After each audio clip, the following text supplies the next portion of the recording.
Hola amigos, bienvenidos nuevamente a Retratos. La semana pasada quedamos pendientes de continuar con la historia del Dr. Blanco. Por eso hoy vamos a seguir aprendiendo, conociendo más acerca de todo lo que pasó.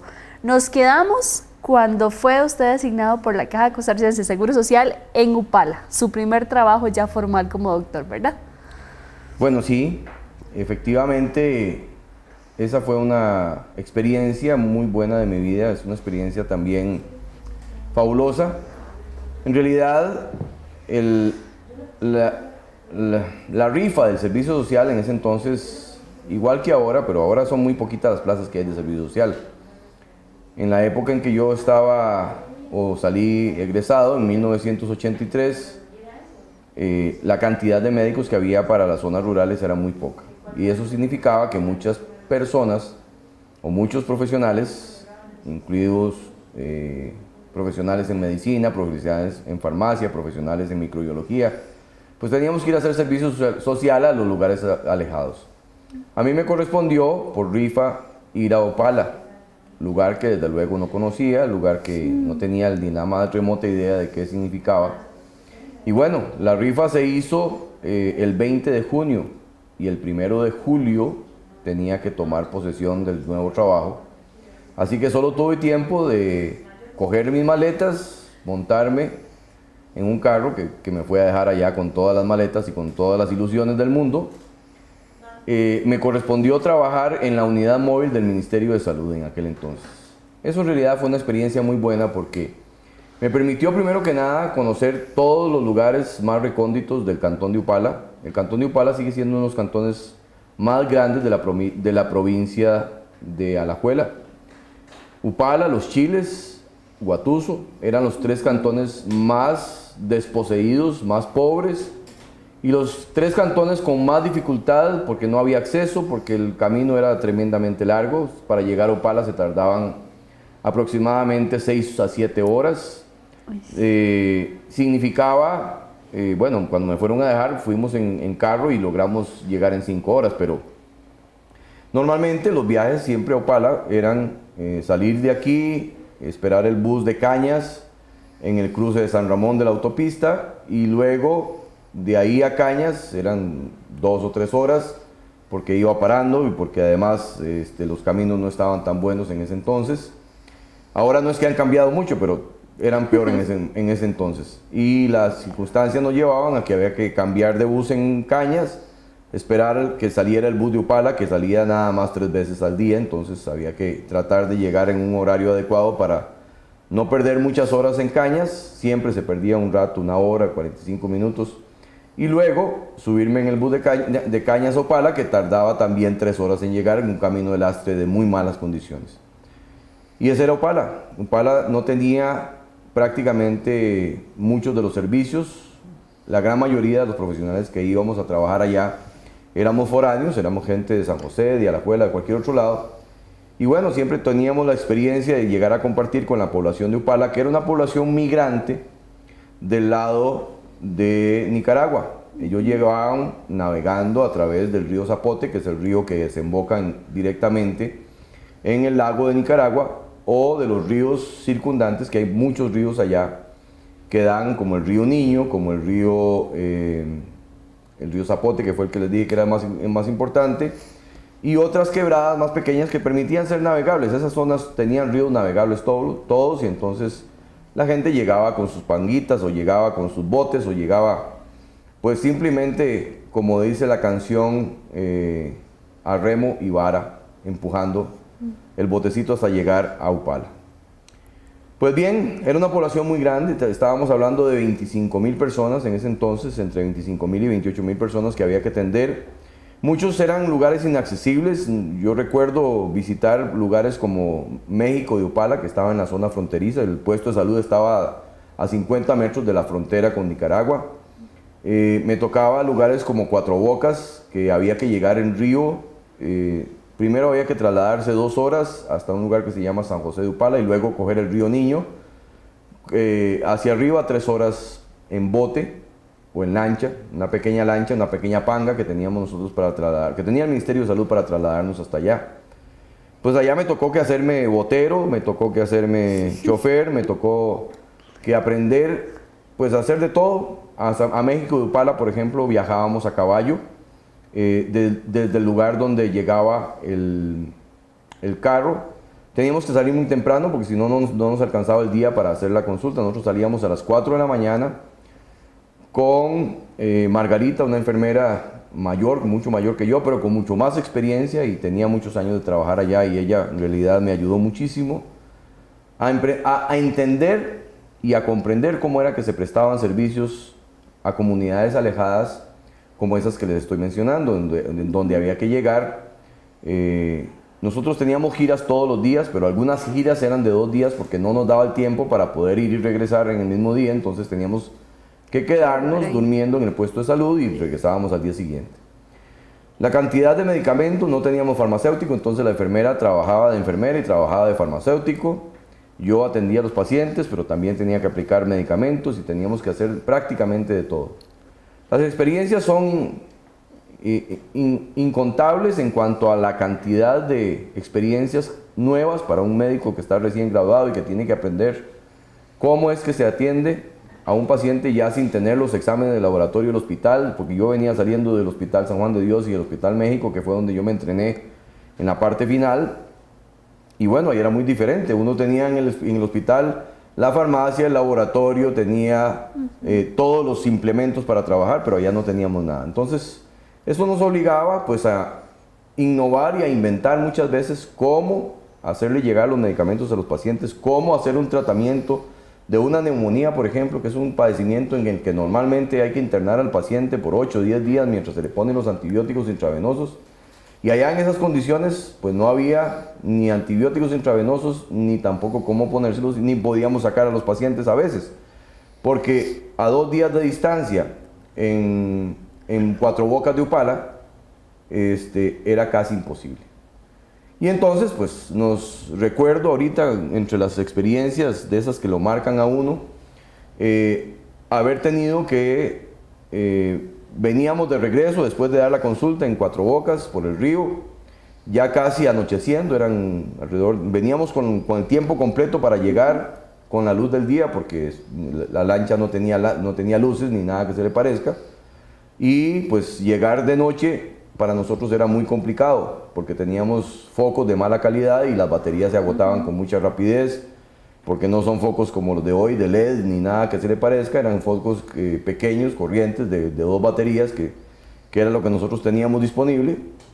Y bueno, la historia es que cuando venía más o menos a la mitad del camino, en la lancha, unos niños nos hacen señas de que nos arrimemos a la orilla, y cuando nos arrimamos a la orilla, resulta que una mujer estaba en labor de parto en una casa cercana. Y no nos quedó más que ya dedicar el tiempo necesario para ir a atender el parto. Ahí nos llevamos casi 2 horas mientras nació el niño. Por dicha no tuvo complicaciones en ese momento, pero significa que teníamos que dejar todo listo, y se nos hizo de noche, ya muy de noche. El río tenía muchos problemas porque no era un río sencillito, teníamos que atravesar algunos gradientes o algunas zonas donde había mucho caudal y había rocas muy grandes, y tenía muchos palos que había que esquivar. Había pasadas en las que pasaba completita la lancha y había que tener mucho cuidado con el motor, porque si el motor pegaba en alguna de esas raíces de los troncos, pues íbamos a terminar con problemas del motor o con problemas para regresar. Al final fuimos regresando como a medianoche, después de los contratiempos, pero bueno, regresamos con bien y ya. Pues la experiencia de atender un parto en esas condiciones era completamente nueva para mí, porque yo siempre había atendido partos, pero los había atendido en el hospital, donde estaban las enfermeras, donde estaba todo el mundo, donde ahí había todo lo necesario para atender un parto, pero atender un parto sin nada era bastante complicado.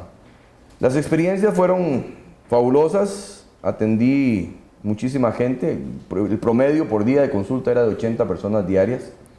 Entonces había que apurarse mucho. Hoy en día los médicos la ven a palitos para atender 35 personas, pues nosotros teníamos que atender 80, y tampoco había mucho tiempo para entretenerse haciendo exámenes y ninguna cosa. Había que diagnosticar a la primera y diagnosticar bien, porque de eso dependía que el paciente siguiera bien o que siguiera mal.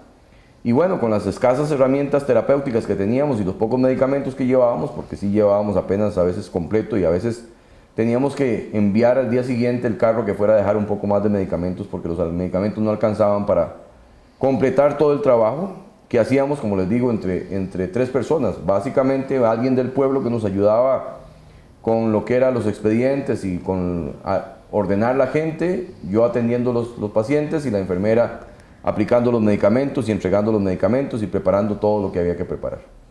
Esa experiencia pues realmente me marcó, pero también me enseñó muchísimo, porque esa experiencia de tener que resolver todo,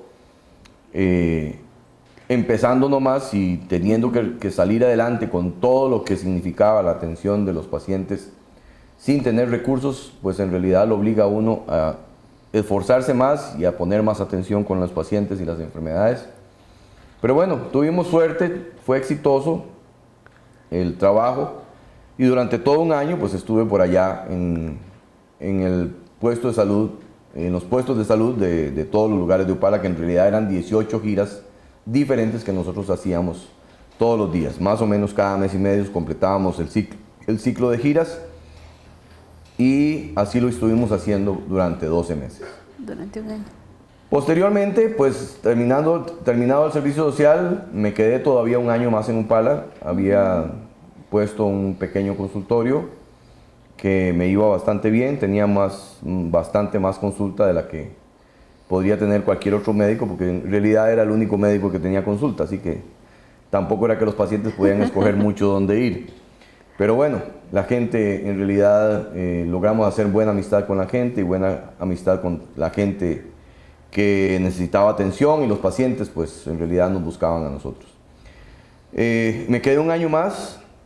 La situación en ese entonces de mi familia aquí en Zarcero empeoró porque mi papá había desarrollado un cáncer y había entrado ya en la etapa terminal del cáncer, porque hizo una metástasis al cerebro, y entonces ya las quimioterapias y las radioterapias que le habían aplicado en ese entonces ya no le funcionaban.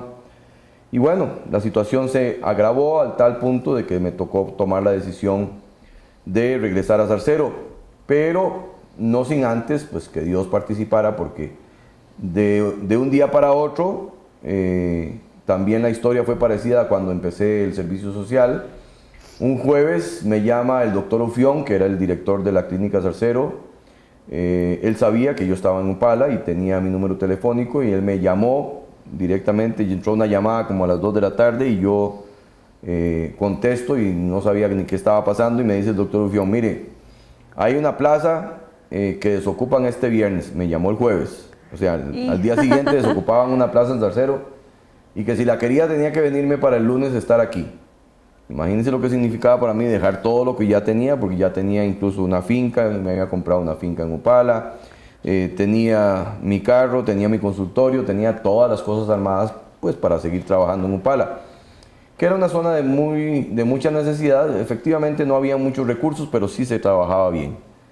Lo único que recuerdo feo o triste de Upala era la cantidad de zancudos que habían, porque ahí fácilmente en una noche lo podían coger entre todos los zancudos, suspenderlo en el aire y dejarlo caer, porque tal era la cantidad de zancudos que pues sonaba, uno oía como estar a la par de un panal en la noche, la cantidad de zancudos que estaban.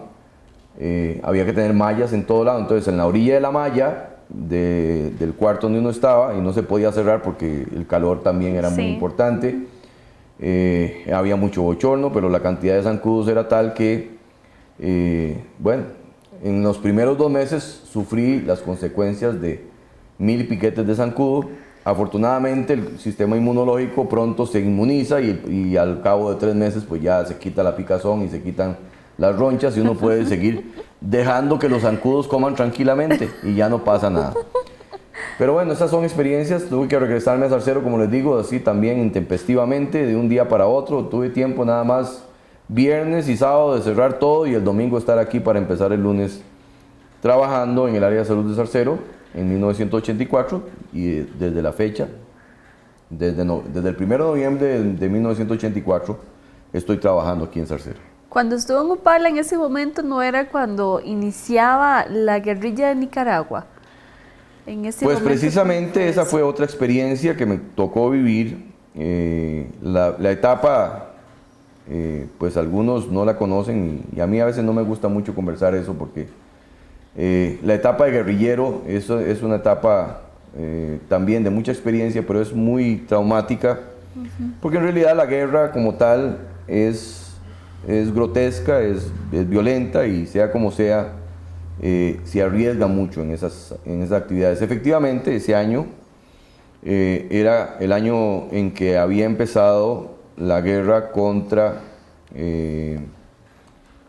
Anastasio Somoza, y precisamente estaba la situación de que en ese año precisamente fue cuando ingresó o cuando lograron derrocar a Anastasio Somoza, en ese entonces los sandinistas. Las circunstancias me llevaron a que, bueno, conocía a muchos de los guerrilleros y algunas veces les ayudaba con atención y con medicamentos para atender a los guerrilleros que estaban en la zona fronteriza, y en la zona fronteriza significaba toda la zona de Upala, y por todo lado habían campamentos guerrilleros. Algunas veces fui a visitar esos campamentos guerrilleros. Usualmente lo que hacía era que los viernes, después de que terminaba el trabajo mío, pues me iba a visitar algunos campamentos y llevaba medicamentos y llevaba gasa y algo para curar las heridas de los heridos que había. Alguna vez me tocó también que sacar muertos y heridos graves, que tuvimos que sacarlos en zonas donde había mucha violencia y donde había enfrentamientos muy fuertes, específicamente en la zona uno de los afluentes del río Niño que da a San José de Upala. Recuerdo una noche que me llamaron a mí para que fuera a topar una lancha que venía con 3 heridos muy graves, y efectivamente tan graves eran los heridos que en el transcurso, en el trayecto por el río, eso fue de noche, como a las 8 o 9 de la noche, en el transcurso del trayecto, pues tuvimos la triste experiencia de que uno de los muchachos se nos murió en la lancha, y bueno, ahí en esas condiciones simplemente ahorillamos la lancha y pusimos el cadáver a la orilla del río y ahí se quedó. Y seguimos con los otros 2 heridos, que uno había perdido un ojo por un balazo, y el otro le había explotado una bomba, y entonces venía con los oídos, los 2 tímpanos reventados y sangrando por los oídos. Me venía muy aturdido por el efecto de la explosión, y la onda expansiva le había explotado los tímpanos y le había dañado parcialmente el cerebro. En ese momento, pues nosotros lo sacamos. En ese entonces había que llevar los pacientes a Liberia, no había pasada para San Carlos como hoy en día. La carretera entre Guatuso y Upala se hizo años después. En realidad en ese entonces no existía la carretera y todo había que sacarlo hacia Liberia. Pues entonces sacamos los heridos, los pusimos en una ambulancia de la Cruz Roja una vez que estuvimos en Upala, y los mandamos para Liberia. Pero esas experiencias también son un poco traumáticas, porque efectivamente la guerra es muy dura. Costa Rica tiene la gran dicha de no haber tenido que tener enfrentamientos fuertes o graves con la cantidad de muertos y heridos que sí había en la guerrilla en la frontera con Nicaragua. Años después, o sea, 2 años después, todavía el problema seguía, pero en ese entonces ya había pasado de que los sandinistas, según lo que ellos mismos decían, se habían robado el mandado. El gobierno había pasado a manos de unos pocos, que eran los sandinistas. Entonces apareció la famosa contra nicaragüense o contra los sandinistas. Y entonces, curiosamente, primero estuve con los sandinistas y después me tocó participar con la en contra de los sandinistas. Entonces había una situación bien compleja, porque Costa Rica, a boca cerrada o calladita, apoyaba de una u otra manera todo el movimiento guerrillero que ocurría en la frontera con Nicaragua, a orillas del río San Juan. Y entonces en algún momento yo estuve a cargo de toda la sección médica por solicitud de uno de los comandantes que en ese entonces estaba a cargo de todo el Frente Sur. Estaban 2 partes. El Frente Sur, que era toda la frontera, se dividía en 2 secciones. Una que estaba del De Río Frío hacia el Atlántico, que era la que tenía en Pastora, esa no me correspondió a mí, y a mí me correspondía desde el Río Frío hasta Zapoá. Todo el resto, esa sí me correspondía a mí atenderla, y pues ahí también tuve muchos años, 2 o 3 años todavía estuvimos participando, ayudándole básicamente a los heridos y a los que tenían enfermos en los campamentos, que yo seguí visitando durante un espacio más o menos de año y medio. Como les digo, no me gusta mucho hablar de ese tema porque es un tema traumático y es un tema que la verdad, pues sí, podría interesar, pero al final, para mí fue muy complejo. Estuve 2 veces a punto de que el OIJ en ese entonces me agarrara participando con la gente, entonces yo andaba muy escondidito porque no me servía ni me interesaba que se dieran cuenta que yo estaba participando, ayudándole primero a los sandinistas y después ayudándole a la contra, que era contra los sandinistas. Pero bueno, son experiencias también que me enseñaron mucho sobre lo que significa un estado de guerra, sobre lo que significa los enfrentamientos. Nunca estuve directamente en un enfrentamiento, pero sí muy cerca. Estuve en 2 ocasiones a menos de 100 metros de donde estaba ocurriendo el enfrentamiento y yo esperaba ahí a los heridos y los atendíamos y los sacábamos a una zona segura que estaba en la retaguardia, por decirlo así, de donde estaban los campamentos y de donde estaban las zonas de enfrentamiento. Sí se oían muchas balas, sí se oían, siempre andábamos armados hasta los dientes, yo siempre andaba con guardaespaldas para todo lado. Incluso en la ciudad, cuando yo trabajaba, siempre había alguien que me dejaban como guardaespaldas y bueno, tuve la experiencia de lo que es tener un guardaespaldas y también me habían asignado chofer en algún momento para que pudiera descansar mientras viajaba de San José o de Oliveria o de San Carlos, porque después cuando ya abrieron la carretera para Guatuso, aunque era la carretera del Astre, pues ya era más cerca sacar los pacientes hacia San Carlos, además que nos correspondía una parte, toda esta parte donde está lo que hoy en día conocemos como Cureña. Ahí había varios campamentos y entonces en esos campamentos que los sacábamos por Santa Rosa de Pocosol, los traíamos hacia San Carlos. Pero bueno, eso es parte de la experiencia enredada que yo tengo. Cuando llegó ya aquí a Zarcero, ¿cómo era la clínica en ese momento? Que me imagino la infraestructura totalmente diferente, desde luego a lo que tenemos hoy aquí en Zarcero.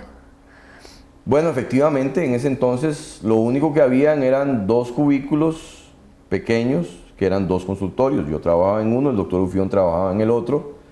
Había una pequeña enfermería donde se aplicaban medicamentos y estaba la farmacia pequeñita, que era la 4ª parte de lo que hoy en día existe. Menos de la 4ª parte, porque en realidad después tuvimos necesidad de ir ampliando las áreas para todos lados, aprovechando el terreno disponible, que sigue siendo poco para la realidad de lo que ocupamos, pero efectivamente la clínica era muy pequeña, tenía incluso un garaje donde se podían meter las ambulancias y los carros por el frente, y en la parte posterior había un gran espacio desocupado de zona verde, donde usualmente lo que teníamos ahí eran las cosas que no ocupábamos y una pequeña bodega que existía en la parte posterior. Pero todo eso que hoy en día ustedes ven, que hoy conocen, pues no es lo que existía en ese entonces. Era pequeños 2 consultorios, eran pequeños dispensarios nada más. En realidad así se llamaba, dispensario de la Caja Costarricense de Seguro Social, en donde trabajábamos 2 médicos. Cuando yo pude ya venir a trabajar, que el doctor Orozco, que era el que estaba en lugar mío, había trabajado nada más por un mes, pero en eso se abrió una plaza nueva en Naranjo, y él es de Naranjo, entonces se fue para Naranjo y me dejó desocupada la plaza. Y pues tuve la dicha de poder trabajar con el doctor Ufión, que muchos de los abuelos nuestros y tal vez nuestros padres lo conocieron, porque él estuvo trabajando con nosotros aquí 25 años en Zarcero, hasta que ya se retiró y después pues se fue a vivir a La Juela, donde allá falleció 10 años después. Cuando ya, aparte de estar trabajando aquí en Zarcero como médico, conocemos que en algún momento usted ha ayudado cuando han habido algún accidente aéreo y que por algún motivo no se encuentra la gente. Usted ha participado de esas búsquedas, ¿verdad? De rescate más bien. ¿Cómo ha sido esa experiencia o por qué ha nacido esa espinita de participar también más allá, más afuera de un consultorio? Bueno, es que esa es la parte de la historia de montañista. Yo he sido montañista desde que era muy joven. Ya yo a los 15 años hacía mis propios campamentos en la finca. Me gustaba mucho ir a dormir a la orilla del río en una finca que tenía mi papá aquí por el lado de Palmira. Y entonces ya desde los 15 años tenía yo digamos, la experiencia de gustarme mucho la montaña y de irme adaptando a conocer muy bien la montaña por todo lado. Anduve en ese entonces, desde muy joven, todas las montañas de Zarcero, el Congo, todo lo que fue la parte de Lajas, todos esos lugares donde todavía quedaban algunos reductos de montaña, eso los andaba yo para arriba y para abajo. Pues un poco por suerte, porque mi papá tuvo una finca allá en el Congo, tuvo una finca en San Vicente arriba, pues tuvo otra finca, otra pequeña finca cuando papá estaba empezando a hacerse de su ganado y no tenía terrenos, entonces él tenía que andar alquilando terrenos por todo lado y andábamos con el ganado para arriba y para abajo. Y eso me obligaba pues entonces a tener que ir a todos esos lugares a revisar el ganado todas las semanas, y entonces eso ocurría desde que yo tenía 14 años, y durante toda mi época de colegio, incluso de escuela, pues en la escuela iba con mi papá, pero después ya en la edad del colegio yo visitaba las fincas, y las fincas siempre tenían áreas de montaña y yo fui conociendo eso. Efectivamente, después yo me enrolé con la Cruz Roja, ya estaba, desde que fui a Opala yo me hice miembro de la Cruz Roja, y con ellos ahí fui aprendiendo parte de las actividades de la Cruz Roja, y una de ellas la parte del montañismo y rescate.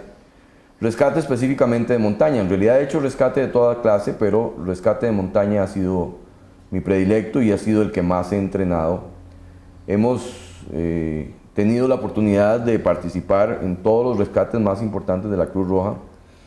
Rescates que incluso llegaron como el rescate de Tapantí, que fue un mes completo de trabajo allá en la zona de Tapantí, donde hubo 24 perdidos en la montaña.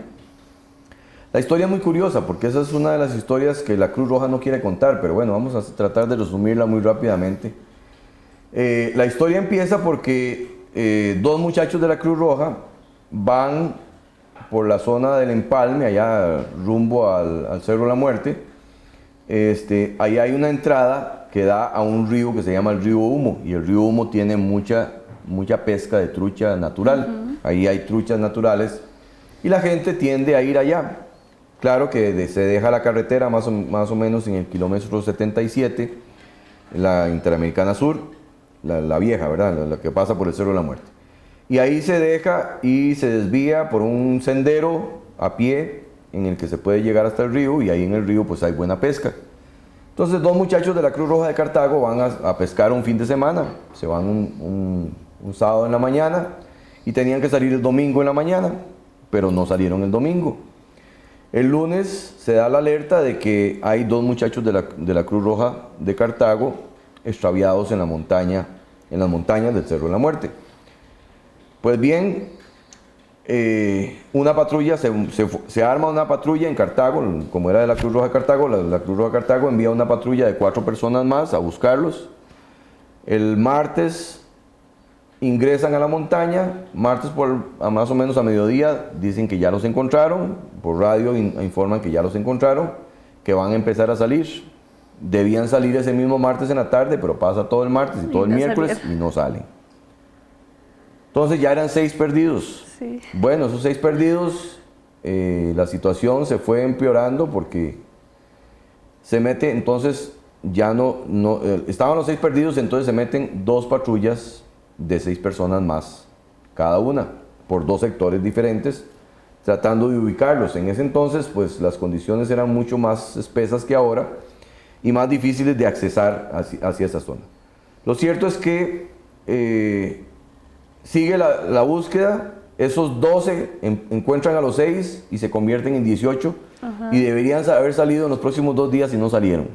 Entonces ya eran 18 perdidos en la montaña ya la alarma era internacional porque incluso se trajeron helicópteros de Nicaragua y de Panamá, se trajeron equipos especializados, ya yo para ese entonces estaba en Tapantí, era el único médico que estaba a cargo de todas las operaciones, de la parte médica, pero estaba en toda la parte de los rescatistas. Entonces la historia es muy curiosa porque cuando llevábamos 18 días de búsqueda, una avioneta logra visualizar al grupo perdido que llevaba 18 días perdidos, lo logra visualizar en un playón de un río cerca de la presa de Tapantí. Es decir, ellos habían entrado por la parte del empalme en el Cerro de la Muerte y se habían desviado más o menos 25 kilómetros y estaban en un cruce de un río, pero ellos no sabían dónde estaban. Sí. Pero lo logra visualizar una avioneta, dan el reporte de cuál es la ubicación de ellos y entonces yo armo ya finalmente una patrulla porque era una incursión corta de apenas 4 kilómetros para llegarles donde ellos estaban apenas a 4 kilómetros de la presa de Tapantí. Y comenzamos a hacer la incursión, pero el tiempo no nos permitió llegar hasta donde ellos estaban y lamentablemente ya a las 4 de la tarde el jefe de la patrulla, que no era yo, porque yo hubiera trabajado de noche, pero no quiso trabajar, no quiso poner en riesgo la patrulla, y entonces nos tocó acampar porque empezó a llover torrencialmente desde muy temprano y nosotros habíamos empezado a caminar a la 1 de la tarde y a las 4 de la tarde tuvimos que parar, faltándonos apenas 1 kilómetro para llegar al lugar donde estaban los extraviados.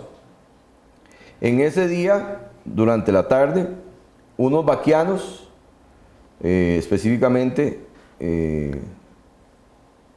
4 vaquianos, llegan donde están los perdidos de la montaña y como los vaquianos tampoco sabían que estaban tan cerca de la presa Tapantí, que era nada más de caminar 4 kilómetros en línea recta y salir a la presa Tapantí, los localizan y ese día que nos toca encontrarlos, empezamos a las 5 de la mañana a caminar y a las 7:30 de la mañana estábamos en el lugar, en el playón del río donde los habían visto el día anterior, pero ya no quedaba nadie, ya se habían ido y solo quedaba solo uno de los muchachos que se quedó rezagado porque estaba muy cansado. Lo curioso es que todos se van y dejan botado a uno solo. Sí. Y lo dejaron botado ahí y le dijeron, no, síganos, véngase.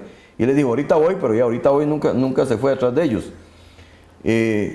Yo recuerdo que hice un intento extraordinario, sobrehumano, para alcanzar al grupo grande de los 22 que ya estaban ahí. Iban dejando un rastro inmensamente grande por entre la montaña y no los logré alcanzar y entonces me devolví donde estaba el único que rescatamos ese día y todos los que estaban ahí, los vaquianos, se los llevaron para sacarlos al empalme, al kilómetro 77 y tardaron un día más completo en poderlos sacar. Esas experiencias de montaña son muy curiosas, porque es que la gente cree que andar en montaña hoy en día es más sencillo, porque todo el mundo tiene GPS y todo el mundo tiene teléfono y hay teléfonos por todo lado. Pero en ese entonces no era así. En ese entonces la situación era bien difícil y entonces, pues esas son experiencias de algunas de las montañas que me tocó vivir curiosas.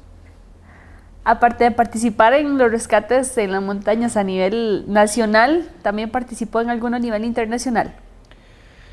Bueno, efectivamente los rescates de montaña las actividades de rescate de poblaciones, me tocó participar en muchos eventos internacionales. Me tocó ir al terremoto de Salvador, me tocó ir al terremoto de Guatemala, me tocó ir al huracán Félix, que destruyó más o menos 100 kilómetros de zona en la zona atlántica de Nicaragua.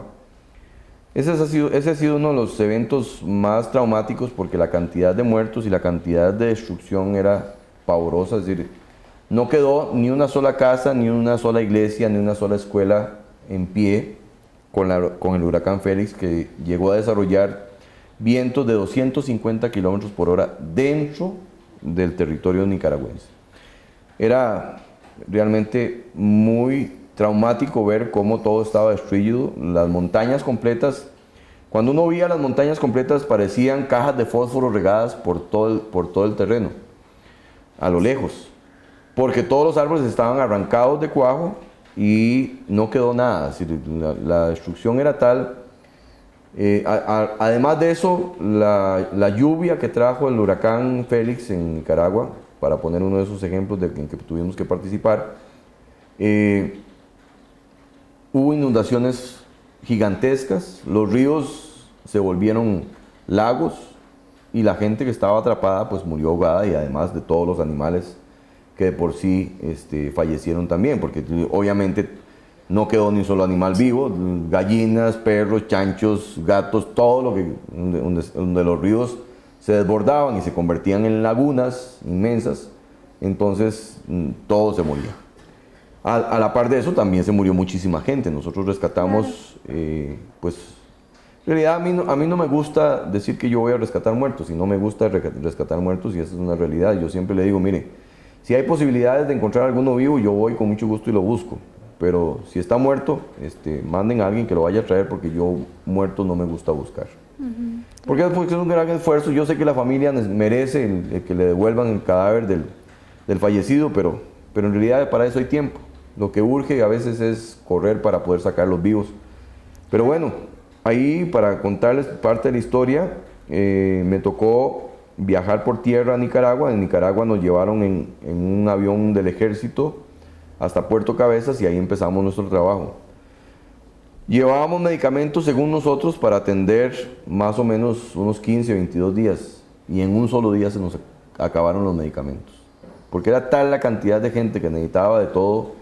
Había pacientes para suturar, heridas para curar, habían fracturas, había de todo lo que uno se pueda imaginar en un desastre de esa magnitud. Y en un día nos quedamos sin medicamentos, ya no teníamos más gasa, no teníamos más para hacer. De ahí, y teníamos todavía de frente, afortunadamente, con la ayuda del gobierno de Francia, ellos habían mandado unas cajas inmensas con medicamentos, y entonces de ahí volvimos a rescatar un poco de medicamentos y seguimos trabajando durante un periodo también de 3 semanas.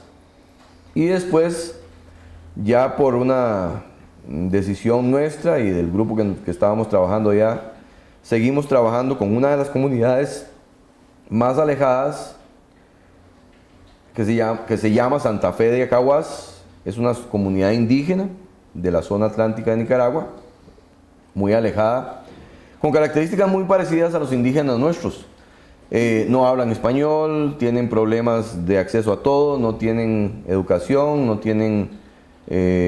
hay escuelas, no hay acceso tampoco al agua, no tenían ninguna cosa. Y bueno, esa comunidad tuvimos la gran dicha de atenderla por un año, mientras tuvo oportunidad de que nos dejaran pasar, porque en realidad tuvimos que abandonar después la empresa, el proyecto lo tuvimos que abandonar, porque en la frontera de Nicaragua se nos volvió imposible poder pasar con medicamentos. La última vez que fui, nos tuvieron más de 3 horas ahí contando pastilla por pastilla, que teníamos que hacer un chequeo y que tenía que ser certificado, y etcétera. 1000 cosas que nos impidieron seguir atendiendo la comunidad. Pero bueno, tuvimos la gran dicha, con ayuda de Rodrigo Alfaro y algunas otras personas de la Cruz Roja aquí Zarcero, de dejarles a ellos un acueducto que les abastecía todas las casas del lugar.